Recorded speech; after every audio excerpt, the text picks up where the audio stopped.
त्रिवेज मीडियाच्या प्रेक्षकांचं पुन्हा एकदा स्वागत. मित्र हो, परवाच आपण विश्वरत्न डॉक्टर बाबासाहेब आंबेडकर यांचा 134वा जयंती महोत्सव साजरा केला. संबंध विश्वामध्ये हा जयंती उत्सव साजरा होत असताना ज्या समूहाच्या उत्थानासाठी डॉक्टर बाबासाहेब आंबेडकर यांनी आपल्या आयुष्याचं सर्वाधिक वेळ विद्वत्ता ही पणाला लावली, त्या देशातील 15% पूर्वाश्रमीचे अस्पृश्य आणि डॉक्टर बाबासाहेब आंबेडकर यांनी संविधानामध्ये त्यांचा उल्लेख शेड्यूल कास्ट म्हणून जो केला, त्या 15% समूहाच्या संदर्भामध्ये देशाच्या एका राज्यामध्ये म्हणजे तेलंगणा या राज्यामध्ये त्या समूहाचं विभाजन करण्याचं काम त्या दिवशी करण्यात आलं.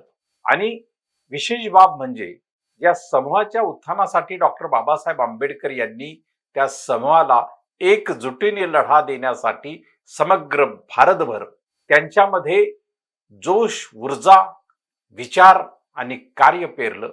नेमक्या त्याच समूहाचं विभाजन तेलंगणाच्या राज्यामध्ये करण्यात आलं आणि याला तेलंगणा हे अनुसूचित जातीचं वर्गीकरण करणारं पहिलं राज्य म्हणून एक गौरवाने काही लोक याचा उल्लेख करत आहेत. परंतु देशातल्या कोणत्याही राज्यामध्ये अनुसूचित जाती अंतर्गत अशी मागणी पुढे आलेली नव्हती आणि नाही की या समूहांचं वर्गीकरण करण्यात यावं. जर समजा या समूहाचं वर्गीकरण करण्यासाठी म्हणजे 1 ऑगस्ट 2024ला सर्वोच्च न्यायालयाच्या ज्या 7 सदस्यीय घटनापीठाने दविंदर सिंग व्हर्सेस पंजाब गव्हर्नमेंट या खटल्याच्या सुनावणीवेळी जो निर्णय दिला, त्या निर्णयामध्ये 7 न्यायाधीशांच्या घटनापीठाने तो निर्णय दिला होता 6-1 आणि त्यामध्ये असं म्हटलं होतं की अनुसूचित जातीचं सब कॅटेगरायझेशन किंवा उपवर्गीकरण झालं पाहिजे. या निर्णयाच्या संदर्भात EV चिन्नय्याच्या खटल्यामध्ये जो निर्णय दिलेला होता त्यामध्ये की अशा प्रकारे अनुसूचित जाती हा जो काही आहे होमोजिनियस क्लास आहे, वर्ग आहे, हा होमोजिनियस वर्ग आहे, त्यामुळे याच्यात विभाजन करता येणार नाही. आणि या नव्या निर्णयात त्यांनी 1 ऑगस्ट 2024ला जो निर्णय दिला होता त्यामध्ये हा होमोजिनियस असा समूह नाही अशा प्रकारचं सर्वोच्च न्यायालयाच्या घटनापीठाने म्हटलं होतं, ज्यामध्ये भूषण गवई जे आता नजीकच्या काळामध्ये भारताचे सरन्यायाधीश होत आहेत त्यांचाही या निर्णयामध्ये प्रमुख सहभाग होता. केवळ न्यायमूर्ती बेला त्रिवेदी यांनी या निर्णयाला यासाठी विरोध केला की शेड्यूल कास्ट ही जी यादी आहे किंवा ही जी यादी आहे यामध्ये उपवर्गीकरण करण्यात येऊ नये. तो राष्ट्रपतींचा अधिकार आहे की ती यादी राष्ट्रपती बनवतात, म्हणून घटनेच्या 341 कलमाचा किंवा आर्टिकलचं त्यामुळे उल्लंघन होतं आणि म्हणून त्यांनी आपला विरोध दर्शवला होता. त्यामुळे हा निर्णय 6-1 असा पास झाला होता. त्या निर्णयाचा धागा धरून तेलंगणामध्ये नवनिर्वाचित असलेलं रेवंत रेड्डी यांच्या नेतृत्वातील काँग्रेस सरकार यांनी शेड्यूल कास्ट किंवा दलितांच्या उपवर्गीकरणाचा निर्णय जाहीर करून त्या संदर्भामध्ये त्यांनी एक सदस्यीय आयोग नेमला आणि त्या आयोगाच्या माध्यमातून त्यांनी उपवर्गीकरण या अनुसूचित जातीच्या समूहांच्या किंवा घटकांचं घडवून आणलं. ज्यामध्ये 59 जाती आहेत. या 59 जातीमध्ये प्रामुख्यानं मदिगा आणि माला या 2 जाती प्रमुख आहेत. अर्थात मदिगांची संख्या सर्वाधिक आहे, जी 59% एवढी म्हणजे एकूण लोकसंख्येच्या जी 69 लाख लोकसंख्या जी अनुसूचित जातींची तेलंगणामध्ये आहे त्यामध्ये यांची लोकसंख्या 33 लाखापेक्षा जास्त आहे. आणि माला या समूहाची लोकसंख्या ही जवळपास 15.5 लाखांच्या पुढे आहे. म्हणजे एकूण अनुसूचित जातीच्या लोकसंख्येमध्ये त्यांचा समावेश 29% एवढा आहे. आता या संदर्भामध्ये 1999 पासून तेलंगणाच्या राज्यामध्ये यावर वाद होत होता असं सांगितलं जातं आणि यावर आक्षेप काय तर माला या समूहाने रिझर्वेशनचा किंवा आरक्षणाचा सर्वाधिक फायदा घेतला, त्या तुलनेने मदिगा मागे पडले. विशेष म्हणजे जी भरती प्रक्रिया असते, जी शिक्षण व्यवस्था असते, शिक्षण व्यवस्था आणि भरती प्रक्रिया या सर्वस्वी सरकारच्या हातात असतात, त्यांच्या अधीन असतात. जर एखाद्या जागेसाठी अनुसूचित जातींच्या समूहांपैकी म्हणजे त्या कॅटेगरीमध्ये त्या वर्गामध्ये असलेल्या 59 जाती असतील आणि त्या 59 जातींचे जर अर्ज आले तर राजकीय व्यवस्था नेहमी हा विचार करते की या 59 जातींमध्ये किंबहुना शेड्यूल कास्टच्या या जातींमध्ये अनुसूचित जातींमध्ये सर्वात अलढाऊ किंवा न लढणारी अशी जात जी कोणती असेल त्यांच्या घटकांना आपण प्रतिनिधित्व द्यावं ही राजकीय मानसिकता प्रत्येक राज्यातल्या सत्ताधाऱ्यांची असते. त्यामुळे ज्यावेळी अर्ज येतो त्यावेळी त्या ठिकाणी जर एक मादिगा आणि एक मालाचा अर्ज आला तर व्यवस्था नेहमी ही आपल्या बाजूने कोण आहे याचा विचार करून ते ठरवते आणि त्या व्यक्तीला त्या ठिकाणी नोकरीची म्हणा ती संधी देते. तर महाराष्ट्रामधलं जरी आपण उदाहरण पाहिलं तर महाराष्ट्रामध्ये कायमस्वरूपी लढाऊ जात ही पूर्वाश्रमाची महार जात जी समजली जाते आणि या कम्युनिटीचा जर एखादा अर्ज शेड्यूल कास्टच्या अनुषंगानं जर एखादा अर्ज आला आणि त्या अनुषंगानं आणखी दुसऱ्या जात समूहांचा अर्ज आला तर इथली राजकीय सत्ता जर त्या अर्जामध्ये दोन जातींचे ते अर्ज असतील, 3 वेगवेगळ्या जातींचे ते अर्ज असतील तर निश्चितपणे महारेतर उमेदवारा व्यतिरिक्त इतर जातीचा उमेदवार असेल तर त्याला राजकीय सत्ता नेहमी प्राधान्य देते असं दिसतं. परंतु जर शिक्षणाचं प्रमाणच इतर जातींमध्ये नसेल तर त्यांचा अर्ज येण्याचा आणि त्यांचा समावेश होण्याचा प्रश्न उद्भवत नाही. तद्वतच तेलंगणामध्ये मादिगा माला हा देखील संघर्ष याच प्रकारचा आहे. मालांची संख्या मादिगांपेक्षा कमी असली तरी शिक्षणाचं प्रमाण मालांमध्ये अधिक आहे आणि त्यामुळे सरकारी नोकऱ्या जर असतील तर त्या ठिकाणी त्या अटींची पूर्तता करणारा त्या निकषांची पूर्तता करणारा अर्ज जर माला या कम्युनिटीतून येत असेल तो मादिगा कम्युनिटीतून जर आला नाही तर ही मालांची चूक नाही. कारण सरकारने जी जाहिरात काढलेली असते त्या जाहिरातीसाठी जे निकष हवे असतात ते निकष ती माला जात पूर्ण करते. तर याचा अर्थ माला ही जात अधिक शिकल्यामुळे ती दोषी आहे का? अलीकडच्या काळामध्ये तमिळनाडूच्या स्टॅलिननी एक प्रश्न उभा केला देशासमोर की आम्ही प्रगती केली किंवा आम्ही प्रगतशील राज्य आहोत, आम्ही लोकसंख्येवर नियंत्रण ठेवलं म्हणून लोकसभा निवडणुकीत किंवा संसदेच्या सभागृहात आमच्या राज्याच्या जागा कमी केल्या जातील का? हा जो प्रश्न त्यांनी उभा केला तसाच हाही प्रश्न आहे. तर ज्या जाती अनुसूचित जातीतील ज्या जाती समूहांमध्ये शिक्षणाचं प्रमाण अधिक असेल ते निश्चितपणे त्या ठिकाणी निर्माण होणाऱ्या सरकारी संधींमध्ये आपलं प्रतिनिधित्व नेण्याचा रेटण्याचा आणि त्या ठिकाणी आपला दावा सांगण्याचा प्रयत्न करतील.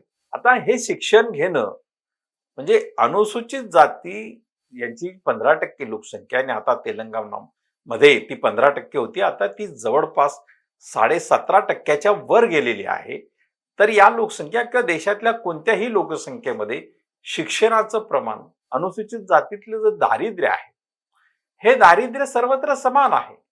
पण या दारिद्र्यावर मात करून ज्या शासकीय संस्था आहेत, शासकीय शाळा आहेत यामधून शिक्षण घेऊन त्या शिक्षण घेण्यासाठीचा जो संघर्ष असेल तो संघर्ष करून प्रवर्गातील जी जात आपलं शिक्षण पूर्ण करेल त्या जातीला निश्चितपणे त्या राज्यामध्ये आपलं प्रतिनिधित्व दाखल करण्यासाठी संधी मिळेल.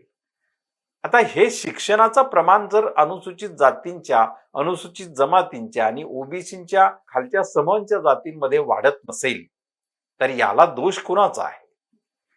तर निश्चितपणे सरकार ही अशी यंत्रणा आहे की तिनेच यावर विचार केला पाहिजे. सक्तीचं शिक्षण जेव्हा आपण करतो तेव्हा एका बाजूला दुसऱ्या बाजूला आपण आश्रमशाळा निवासी शिक्षणासाठी आश्रमशाळा ह्या प्रत्येक कॅटेगरीसाठी देण्यात आल्या. त्या शाळांमधून पहिली पिढी दुसरी पिढी ही शिकली. आता त्या शाळा बंद करण्याचं एक फरमानच जणू अघोषित निर्माण झालेला हा वेगळा मुद्दा आहे. परंतु त्या शाळांमधून शिक्षण घेऊन त्या शिक्षणासाठी जो संघर्ष करावा लागेल, जो त्याग करावा लागेल, तो ते कुटुंब करतं, आपल्या पाल्याला शिकवतं आणि तो शिक्षित होऊन जेव्हा योग्य क्षमतेचा होतो, तेव्हा तो त्या राज्यातील निकष जर पूर्ण करत असेल, तर यासाठी त्या समूहाची चूक आहे, असं जे सरकारच्या मनामध्ये जे ठसलेलं आहे प्रत्येक राज्याच्या आणि व्यवस्थेच्या, ते मुळातच चूक आहे. म्हणजे या संदर्भात लोकसभेच्या निवडणुकीच्या अनुषंगानं पंतप्रधान नरेंद्र मोदी यांनी दक्षिण भारतातच प्रचार करताना शेड्यूल कास्ट मधल्या काही जातींना आपल्या सोबत जोडण्यासाठी जे भाष्य केलं होतं, ते भाष्य सर्वोच्च न्यायालयाने आपल्या निर्णयामध्ये त्याचं प्रतिबिंब आणलं आणि त्याची थेट अंमलबजावणी तेलंगणा सरकारने केली. आता या तेलंगणामध्ये जर आपण पाहिलं तर यापूर्वीही पंजाब, बिहार, तमिळनाडूमध्ये देखील हे सब कॅटेगरायझेशन झालेलं आहे, परंतु याची पद्धत वेगळी. बिहारमध्ये जर आपण पाहिलं तर महादलित आणि दलित अशा पद्धतीचं कॅटेगरायझेशन झालं. सुरुवातीला 15 जातींना घेऊन झालेलं हे कॅटेगरायझेशन जे महादलित, त्याच्यामध्ये नंतर काही इतर जातींचा समावेश झाला आणि आता 22 जाती त्यामध्ये समाविष्ट आहेत. खास करून दुसाद जे पासवान आहेत, त्या दुसादांचं जे राजकीय प्राबल्य त्या ठिकाणी होतं, त्याला शह देण्यासाठी नितीश कुमार यांनी 2007 मध्ये महादलित ही संकल्पना आणली. याचा अर्थ महादलित यांना न्याय देण्याचा नितीश कुमार यांचा पूर्ण पिंड होता की आहे, किंवा तसं तत्वज्ञान ते मांडतात का? जर आपण ही गोष्ट पाहिली नितीश कुमार यांच्या अनुषंगानं, तर त्यांनी जितन राम मांझी यांना मुख्यमंत्री बनवल्यानंतर अवघ्या 4 महिन्याच्या काळामध्ये त्याच नितीश कुमार यांनी जितन राम मांझी यांना केवळ मुख्यमंत्री पदावरूनच काढलं नाही, तर त्यांच्या राजकीय अजेंड्यामधून किंवा ज्या राजकीय त्यांची ज्या पक्षांबरोबर युती होती, आघाडी होती, त्यामधूनही जितन राम मांझी यांना काढलं. तर याचा अर्थ जितनराम मांझी मुख्यमंत्री झाल्यानंतर त्यांनी महादलितांसाठी जे काम करायला ते धजावले, तर ते काम लगेच नितीश कुमार यांनी रोखण्यासाठी जितनराम मांझी यांना मुख्यमंत्री पदावरून काढून टाकलं. हा इतिहास आहे. तर अशा प्रकारची जी काही नीती अवलंबली जाते, काँग्रेसच्या नेतृत्वाखाली तेलंगणाचं रेवंत रेड्डी यांचं सरकार जे उपवर्गीकरण करत आहे, हे उपवर्गीकरण मुळातच सामाजिक न्याय नाकारणार आहे. कारण जर तुम्हाला वर्गीकरणच जर करायचं असेल, तर मग आज जर न्यायालयाने इंदिरा साहनीच्या खटल्यापासून जी कॅप ठेवलेली आहे आरक्षणाची, ती 50% होती. परंतु त्या सर्वोच्च न्यायालयाने 10% आरक्षण हे आर्थिक दुर्बलांकरता आर्थिक निकषावर हे दिलं. त्यावेळी घटनात्मक आरक्षणाच्या अनुषंगानं हा घटनेवर घाला आहे अशा प्रकारचा आरोप अनेक विचारवंतांनी, राजकीय नेत्यांनी केला. परंतु ते 10% आरक्षण आलं आणि आरक्षणाची कॅप ही 60% आपोआपच झालेली. अशा प्रकारे रेवंत रेड्डी यांनी जे हे उपवर्गीकरण केलेलं आहे, हे उपवर्गीकरण म्हणजे एससी किंवा अनुसूचित जातीतील काही जातींना न्याय देण्यासाठी केलं असं नाही, तर त्या राज्यातील जी शिक्षित जात समूह असते, खास करून अनुसूचित जातीतील, ती वैचारिकदृष्ट्या जागृत होते. ती डॉक्टर बाबासाहेब आंबेडकर यांचे विचार स्वीकारते आणि ते विचार स्वीकारल्यानंतर त्यांच्यामध्ये जी जागृती येते, त्या जागृतीतून तो समूह कोणत्याही प्रस्थापित जात समूहांच्या राजकीय सत्तेला आपली राजकीय सत्ता म्हणून फार विश्वासार्ह म्हणून तो घेत नाही आणि याचा परिणाम त्या सत्तेपासून तो वेगळा होण्याचा प्रयत्न करतो किंवा तो बाजूला राहण्याचा प्रयत्न करतो. म्हणजे खास करून काँग्रेस आणि भाजपा या एकाच नाण्याच्या 2 बाजू आहेत असं जेव्हा तो म्हणायला लागतो, तेव्हा त्याला स्वतःच्या राजकीय अस्मितेचाही शोध लागतो आणि स्वतःच्या राजकीय अस्मितेचा स्वतंत्र पक्ष असावा, जे अखिल भारतीय पातळीवर बहुजन समाज पार्टीने काही काळ केलं. तर अशा प्रकारे जेव्हा हा समूह उभा राहतो, तेव्हा त्याचं राजकीय विभाजन करण्यासाठी राजकीय सत्ताधारी अशा प्रकारचे डाव करतात. परंतु हा डाव म्हणजे शिक्षित झालेल्या समूहाला, वैचारिक झालेल्या समूहाला शत्रू मानण्याचाच एक प्रकार आहे.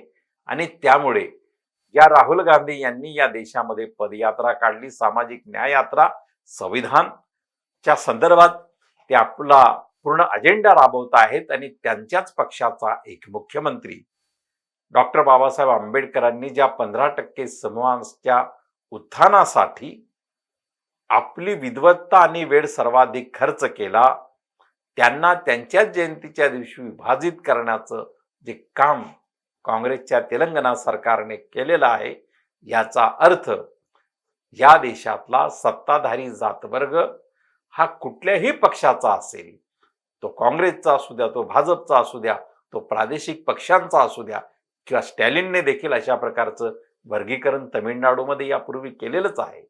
तामिळनाडूतला स्टॅलिन हा पक्ष अधिक पुरोगामी मानला जातो, तरी त्याही पक्षाने हे केलेलं आहे. त्यामुळे अनुसूचित जातींना किंवा दलित समूहांना न्याय देण्याची मानसिकता या देशातल्या राजकीय सत्ताधाऱ्यांमध्ये किंवा राजकीय सत्ताधारी वर्गांमध्ये आहे की नाही, हा प्रश्न निर्माण होतो. आणि या प्रश्नामुळेच तेलंगणाचं जे उपवर्गीकरण आहे, त्या उपवर्गीकरणाचा मुद्दा आपल्या समोर अधिक गाजतोय. या तेलंगणाची जी थोडीशी आपण आकडेवारी पाहिली तर तेलंगणामध्ये 2024 मध्ये मुख्यमंत्री रेवंत रेड्डी यांनी जातनिहाय जनगणनेचा आपला अजेंडा आणला. त्यापूर्वी बिहारमध्ये झालं. आता जातनिहाय जनगणना झाल्यानंतर सर्वात पहिली गाज ही अनुसूचित जातीवर कशी काय पडू शकते? जर राहुल गांधी हे म्हणतात की जातनिहाय जनगणना हा देशाचा एक्सरे आहे, तर तो एक्सरे नोकऱ्यांचा आहे का? तो केवळ शिक्षणाचा आहे का? तर या देशाची साधन संपत्ती, या देशांची जमीन जुमला, या देशाचं औद्योगिकरण, या देशाची शेती, या देशातली समग्र साधन संपत्ती, या देशातल्या खाणी या कुणाच्या मालकीच्या आहेत? मग त्या समूहांच्याकडे कडून त्या विभाजन करण्याचं काम या देशातले सत्ताधारी जातवर्ग करणार आहेत की नाही? कारण जर तो जातनिहाय जनगणना एक्सरे असेल देशाचा, तर तेलंगणाच्या एक्सरेमध्ये तिथल्या रेड्डी समूहाच्या, तिथल्या कायस्थ समूहाच्या, तिथल्या ब्राह्मण समुदायाकडे, तिथल्या क्षत्रिय समुदायाकडे, तिथल्या वैश्य समुदायाकडे राज्याची सर्वाधिक मालमत्ता एकवटलेली आहे की नाही? आणि ती जर तशी असेल तर त्या मालमत्तेचं विघटन करण्यासाठी वर्गीकरण कसं कराल, हा देखील मुद्दा या पुढच्या काळात उभा राहील. आणि म्हणूनच हे जे वर्गीकरण आहे हे त्या समूहांची मागणी नाही, तर सत्ताधारी जातवर्गांचा तो संयुक्त अजेंडा आहे. त्यामुळे काँग्रेस असू द्या किंवा भाजप असू द्या, किंबहुना स्टॅलिनचा पक्ष असू द्या, यांची यामध्ये आपल्याला कोणतीही वर्गवारी करता येत नाही. ती वर्गवारी एकच आहे की सत्ताधारी जातवर्ग पहिली गाज जी पाडतो ती अनुसूचित जाती आणि जमाती, दलित आणि आदिवासी यांच्यावरच पाडतो. आणि त्याचाच हा परिणाम आहे की तेलंगणाचे मुख्यमंत्री रेवंत रेड्डी यांनी अनुसूचित जातींचं उपवर्गीकरण घडवून आणलेलं आहे. एवढंच आपल्याला या निमित्तानं म्हणता येईल. धन्यवाद.